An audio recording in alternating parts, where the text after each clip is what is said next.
আব্দুল ভাইকে মেরে প্রমাণ করেছে তারা মুসলিমদের প্রতি কতটা বিদ্বেষ। তারা বিভিন্ন ফেসবুকে উস্কানিমূলক পোস্ট করতেছে, বিভিন্ন উস্কানিমূলক পোস্ট করতেছে, বলতেছে আমরা আমাদের ক্ষমতা দেখাই দিলাম, আমরা আমাদের এটা দেখাই দিলাম, আমরা আমাদের ওটা দেখাই দিলাম। এটা উস্কানি হয় না? এটা কি উস্কানি হয় না? আর আমরা যদি আল্লাহর একটা বিধান লিখি, আল্লাহর একটা আইন লিখি, আল্লাহর জিহাদ ফিসাবিলিল্লাহ নিয়ে কথা বলি, আল্লাহর ফরজ বিধান নিয়ে কথা বলি, আমরা বলে জঙ্গি, আমরা বলে উস্কানি দিচ্ছি, আমরা বলে আমরা সম্প্রীতি বজায় রাখতেছি না। আমরা যদি সম্প্রীতি বজায় না রাখতাম তাহলে আজকে এখানে কি হতো আপনারা চিন্তা করে দেখেন। যদি এটা উল্টা হইতো। নিশ্চিন্তে খান স্বাস্থ্যকর অল টাইম পান, অল টাইম হেলদি লাইফ। শুধু উল্টা হইতো, আমার কোনো মুসলিম ভাই কোনো হিন্দুকে মেরে ফেলতো, তাহলে কি হতো আপনারা বলেন? কি হইতো? আমাদের জঙ্গি ট্যাগ দিয়ে আমাদের ধরপাকড় আমাদের বিলীন করে দেওয়ার চেষ্টা করা হইতো।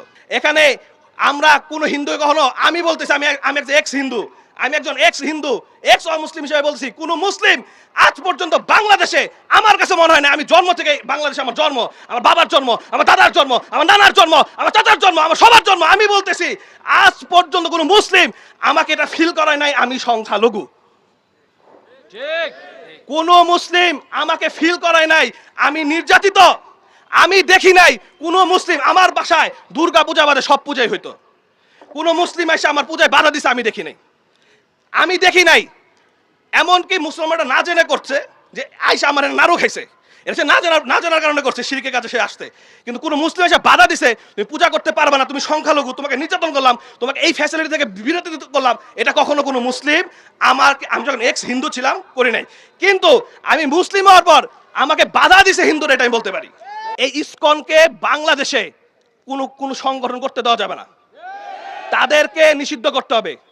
এটা আমি এক্স মুসলিম হিসেবে আমার দাবি, এক্স হিন্দু হিসাবে আমার এটা দাবি। হিন্দুরা নিজেদের পূজা মণ্ডপে করবে, তাদের যেগুলো পূজা যেগুলো সেগুলো। হিন্দু কোনো ইসকন কোনো হিন্দুদের কোনো, এটা কোনো সংগঠন নয় আমি বলতেছি। কারণ আমি দেখেছি আমার বাবা মাই হিন্দু, আমি ইসকনকে পছন্দ করে না। আমার বাবা মাই ইসকনকে পছন্দ করে না, কারণ আমি একসময় ইসকনে দীক্ষা নিতে গেছিলাম, আমার বাবা আমাকে বাধা দিয়েছে, কারণ তার একটা থিওরি নিয়ে চলে। তো দিনী ভাই বোনা যেটা বলতে চেয়েছিলাম যে আমরা স্পষ্ট করে বলতেছি, হিন্দু কখনোই বাংলাদেশে নির্যাতিত ছিল না, এখনো নির্যাতিত নাই, বরঞ্চ